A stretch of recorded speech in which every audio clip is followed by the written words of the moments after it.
शुभ संध्या मित्रों। एक बार पुनः मैं आपके सामने उपस्थित हुआ हूँ। इस बार मैं इटखोरी महोत्सव को लेकर कुछ बातें हैं जो आपके बीच शेयर करना चाह रहा हूँ।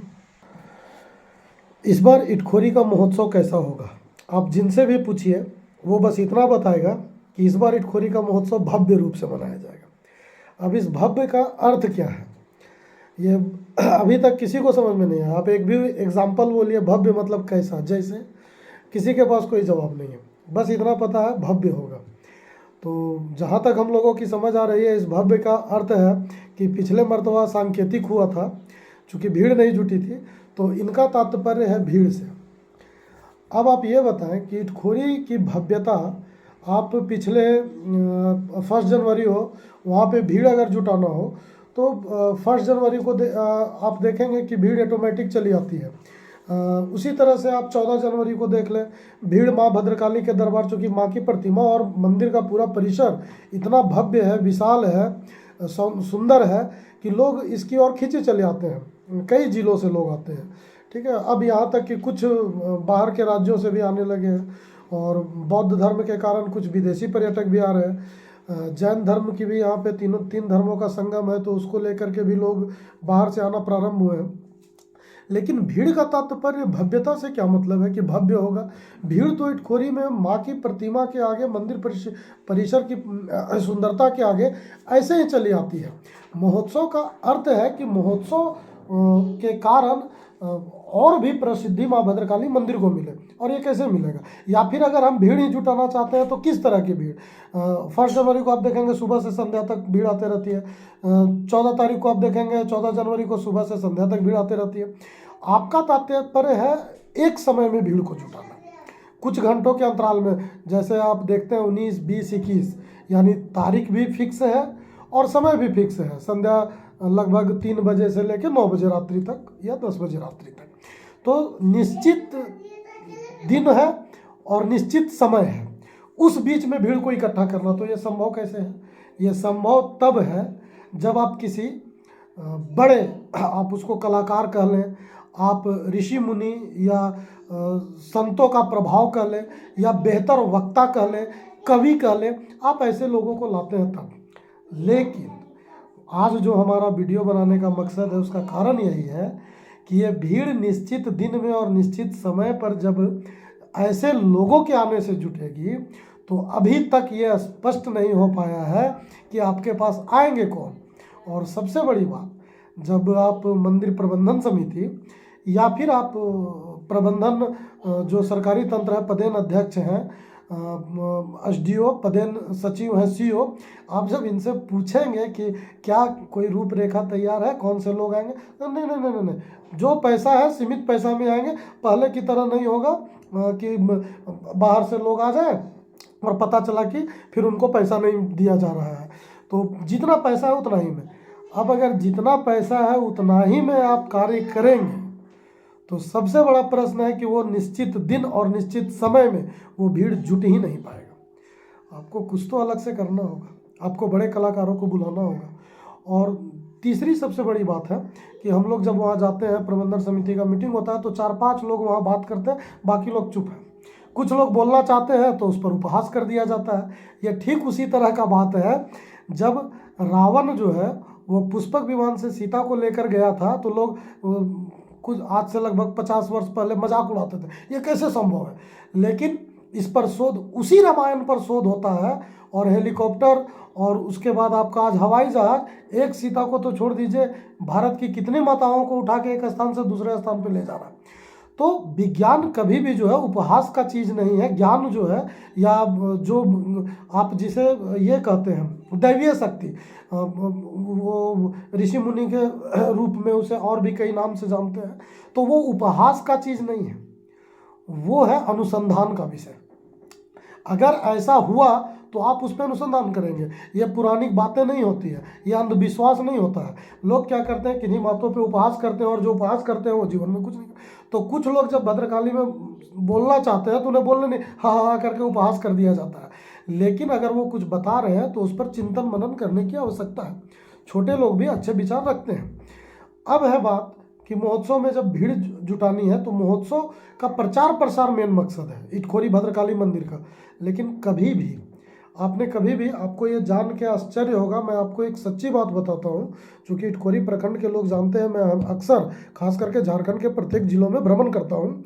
आपको ये जान के बहुत आश्चर्य होगा कि आप जहाँ कहते हैं कि भद्रकाली मंदिर का वैश्विक परिचय है, भद्रकाली मंदिर विश्व विख्यात है, आप खबरों में भी लिखते हैं, आपको ये जान के ताज्जुब होगा कि अपने ही झारखंड के संथाल के क्षेत्रों में आप चले जाइए, भद्रकाली मंदिर का बड़े बड़े नेता तक नाम नहीं जानते हैं कि ये कहाँ और कैसे है।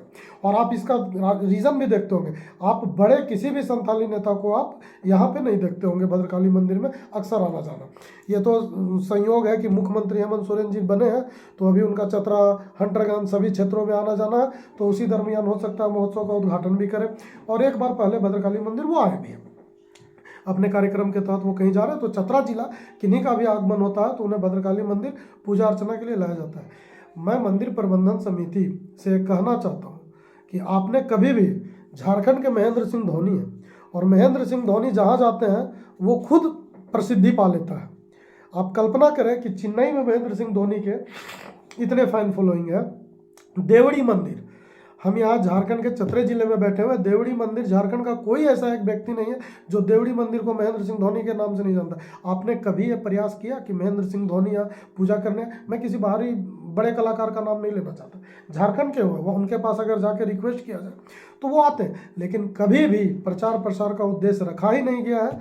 महोत्सव में केवल नाच गान और वगैरह वगैरह मनोरंजन का साधन और फिर चला जाना, प्रचार प्रसार करना। आप अब महेंद्र सिंह धोनी को बुलाने से क्या फ़ायदा है वो भी सुन लीजिए। आप यहाँ बड़े कलाकार को बुलाते हैं, कुमार सानू भी आए हैं, विनोद राठौर भी आए हैं, साधना सरगम आई है, आपकी कल्पना कोई, वो मतलब बड़े बड़े सिंगर लोग का आना जाना हुआ है। लेकिन आपको पता होगा कि अखबार भी छापता है तो कोई कोडरमा से प्रकाशित होता है, कोई हजारीबाग से प्रकाशित होता है और उन्हीं पृष्ठों पर भद्रकाली की खबर होती है और उससे प्रचार प्रसार नहीं होता है। मुख्य पृष्ठ पर आपकी खबर आनी चाहिए। तो जब महेंद्र सिंह धोनी आएंगे तो मुख्य पृष्ठ पर अखबार की खबर होगी, इटखोरी महोत्सव, बहुत सारे चीज़ें, और वो पूरे देश दुनिया का नज़र उस पर होता है कि महेंद्र सिंह धोनी ने कहा। मैं एक एग्जांपल दे रहा हूँ, मैं महेंद्र सिंह धोनी का कोई बहुत बड़ा पचता नहीं कि मैं उन्हीं के पीछे जाऊँ। मैं फॉर एग्जांपल आपसे बात कर रहा हूँ कि महेंद्र सिंह धोनी को आपने लाने की कभी नहीं नरेंद्र मोदी प्रधानमंत्री, वो जिस भी मंदिर में जाते हैं, एक बार क्या वो भद्रकाली मंदिर लाने का किसी ने चेष्टा किया? ठीक है, वो भी देश के प्रधानमंत्री, उनका आना संभव नहीं, लेकिन जो संभव है, इसीलिए मैं प्रधानमंत्री पे नहीं जाना चाह रहा था, ठीक है। लेकिन महेंद्र सिंह धोनी को बड़े आराम से यहाँ लाया जा सकता था, जो किसी ने कोशिश नहीं किया। और महेंद्र सिंह धोनी के एक झलक पाने के लिए आप जो है सो कुमार सानू को लाने के लिए 20 लाख दे रहे हैं, पवन सिंह को लाने के लिए 30 लाख दे रहे हैं। महेंद्र सिंह धोनी जहाँ तक हमारी जानकारी है वो पूजा अर्चना करने आएंगे तो पैसा भी नहीं लेंगे, और उनकी एक झलक पाने को निश्चित तिथि और निश्चित समय पर लाखों की भीड़ होगी। ये आपका प्रचार प्रसार होगा और उसी तरह से मीडिया चैनल प्रमुखता बनेगा। हो सकता है नेशनल टीवी चैनल भी आपको प्रमुखता से जगह दे दे, लेकिन आज तक इटखोरी महोत्सव को कभी नेशनल चैनल ने जगह नहीं दी है। आप ईटीवी बिहार झारखंड, न्यूज़ 11, कशिश न्यूज़ और भी है, जी मीडिया बिहार झारखंड, उसमें भी आपको ये जान के ताज्जुब होगा कि प्रत्येक घरों में टीवी है और लोग नेशनल न्यूज़ देखना पसंद करते हैं।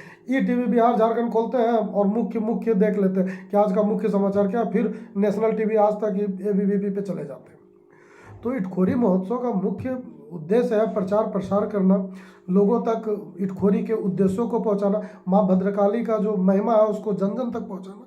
उसको ये महोत्सव नाच गान हो रहा है और इससे किसी तरह का कोई प्रचार प्रसार नहीं हो रहा है, अच्छी बात है। मैं महोत्सव का विरोधी नहीं, मैं तो महोत्सव का समर्थन, ये भी एक अच्छी चीज़, लेकिन इस तरह का भी पहल होना चाहिए।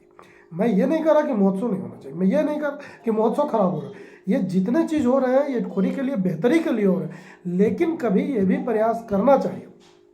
और जहाँ पैसा नहीं लग रहा है वहाँ आप दिमाग नहीं लगा रहे, जहाँ पैसा लग रहा है वहाँ आप दिमाग लगा रहे हैं, तो ये भी सोच से परे है। और ये भीड़ से कोई महोत्सव का, अभी आप देखिए महोत्सव में ही आप देखेंगे रंग रोहन का कार्य चल रहा है, और जो वृक्षों के आगे जिसे जो वृक्ष ईंटा से चार तरफ से घिरे रहते हैं, आप देखेंगे उनका रंगाई पुताई हो गया और वो टूटे के टूटे पड़े हैं। ये वही हाल है कि दुल्हन का दांत नहीं है और दहेज में पेप्सोडेंट मिला है, ठीक है। आप कल्पना कीजिए कि रंग रोहन में भी इस तरह की, आप किसी कार्य को कर रहे हो उसमें लगन से करें, इस तरह की कोई व्यवस्था स्थापित करें। अच्छा, एक मैं बहुत बड़ा एग्जांपल आपके सामने प्रस्तुत करना चाहता हूँ। मैं अभी भी जिक्र किया कि मैं झारखंड में लगभग जिलों में घूमता रहता हूँ। अभी मैं पिछले 2 दिन पूर्व, आपको पता होगा कि मधुबन में जैन धर्मों के जो 557 दिन से एक गुरु है, उनके संत है, उन्होंने खाना नहीं खाया था और बोला भी नहीं था।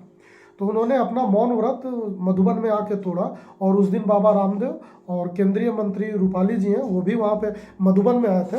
और मैं आपको चाक चौबंद जो है, सुविधा जो है, उसके बारे में बतलाना चाहूँगा। यहाँ पे जब महोत्सव होता है तो स्थानीय लोगों को ही रोक दिया जाता है। मधुबन में स्थानीय तो छोड़ दीजिए, वीआईपी तो छोड़ दीजिए, जितनी बाहरी लोग हैं वो सारे गाड़ी लेके मधुबन के अंदर तक जा सकते थे।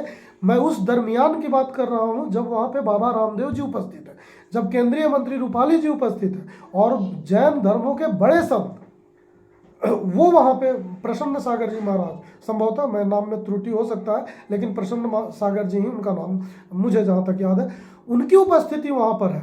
और लगभग 2 करोड़ रुपए का पंडाल बना हुआ है और उसके हेलीकॉप्टर से पुष्प वर्षा हो रही है।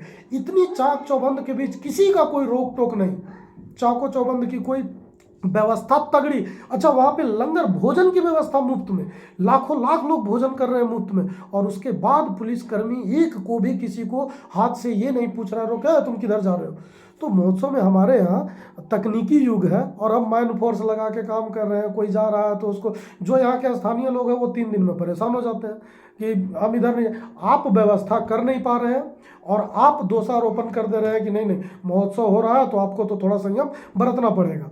आपकी उस तरह की व्यवस्था नहीं है। आपने इटखोरी से लेके कभी भी यहाँ महोत्सव सीसीटीवी की व्यवस्था नहीं रखी है, तो आपके लिए पुलिस बाहर से 25,000 30,000 आपको मंगाना पड़ता है। ये सारे हमारे सुरक्षा के लिए, लेकिन इसमें कुछ बदलाव की आवश्यकता है और आप बदलाव को लेना नहीं चाहते, आप कार्य को करना नहीं चाहते और कुछ लोगों को महोत्सव में बुला के बोलने नहीं देना चाहते। अब वीआईपी कौन है, अब ये भी पहचान नहीं है। वीआईपी वो हो जाते हैं जिनको वीवीआईपी का पास मिल जाता है, और जो जनप्रतिनिधि है वो वहाँ जाके लड़ते रहते हैं। पिछले महोत्सव में याद होगा जब बड़े पैमाने पर हो रहा था, ये कोरोना काल के दौरान के मैं पहले का बात कर रहा हूँ, एक जनप्रतिनिधि जो यहाँ से सिमरिया विधानसभा से चुनाव लड़ रहे हैं, उनके साथ तुत्तू मेमा और उनके साथ परिवार के लोगों के साथ भी काफ़ी गलत व्यवहार किया गया था। तो ये महोत्सव है, ठीक है। वीवीआईपी किनको देना है आपको पता तक नहीं है। वहाँ पे जो गए 4 दिन मंदिर में बैठे, किसी तरह से पास हासिल कर लिए और फिर वो जो है सो वीवीआईपी बन जाते हैं।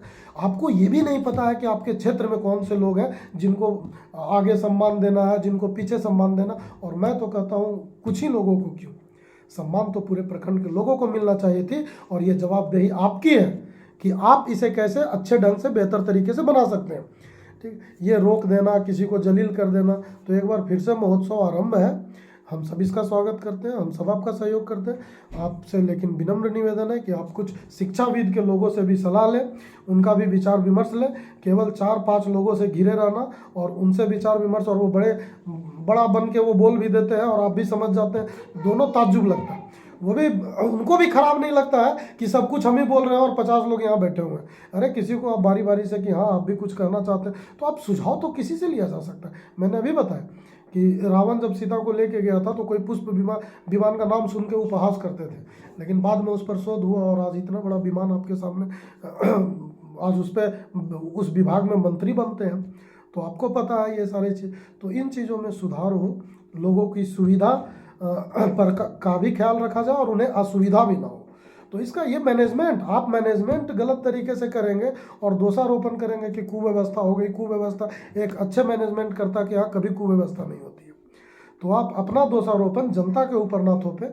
और दूसरी चीज़, एक बड़ी अहम चीज़ है, आप इटखोरी प्रखंड में या चतरा जिले में जितने भी राजनीतिक दल हैं, मैं किसी एक राजनीतिक दल का नाम नहीं लेना चाहता, आप प्रत्येक लोगों से 10-10 मेंबर को लें, प्रत्येक 10-10 मेंबर को लें, उन्हें उनका सुझाव लें, उनसे उनके अपने लोगों के बारे में पूछें, उनकी क्या राय है, उनसे भी जानें। जितने भी जनप्रतिनिधि हैं, मुखिया हैं, प्रमुख हैं, जिला परिषद है, उनकी राय भी लें।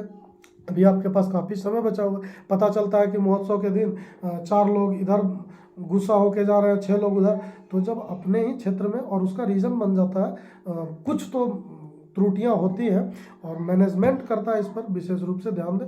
यही मेरा आपसे आग्रह है।